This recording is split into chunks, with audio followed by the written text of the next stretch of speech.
question qu'on se pose, cette convention relève de quelle nature juridique?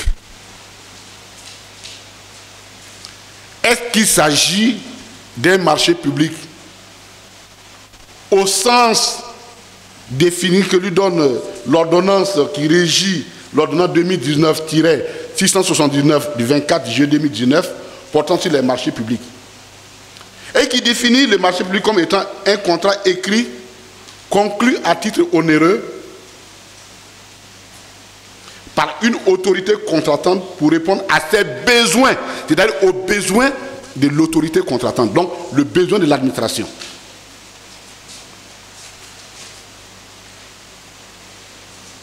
En matière de travaux, de fournitures ou de services. Voici comment l'article 1er définit, de cette ordonnance définit le marché public. Et le même article définit ce qu'on appelle autorité contractante. La personne morale de droit public ou de droit privé ou l'entité mentionnée à l'article 2 du présent code, signataire d'un marché public. Et l'article 2 va plus loin.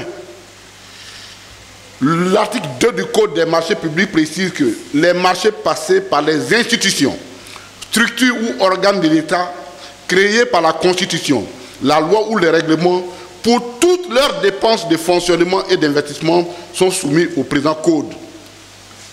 Il s'agit notamment de la présidence de la République, de l'Assemblée nationale, du Conseil économique, social, environnemental et culturel et de toute autre institution similaire.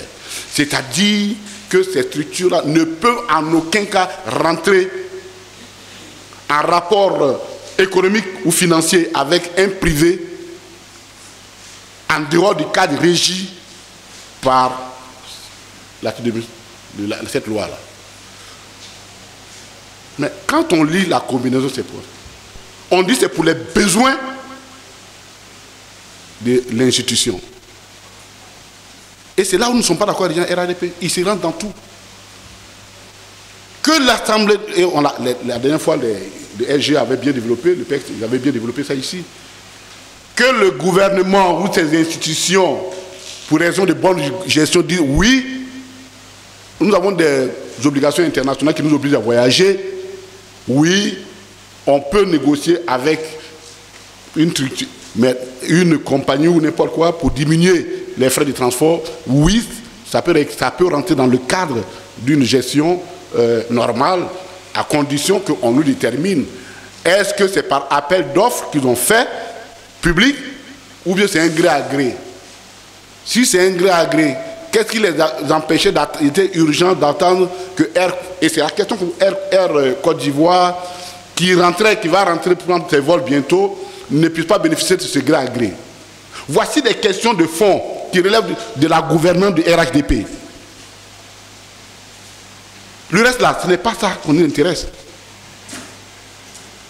La question de fond, quelle est la nature du contrat administratif de ce marché public qui veut que des gens qui ne soient pas membres de l'institution, donc les enfants, puissent bénéficier.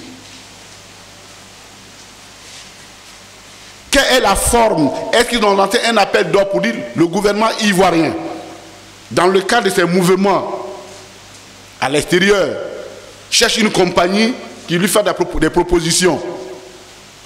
Et puis, il y a eu appel d'offres, les gens sont rentrés dedans, ouverts. Comment ils ont fait ça? Cette convention-là, elle a été passée comment? C'est ça la question du droit. C'est ça la question fondamentale. En plus du caractère hautement immoral et indécent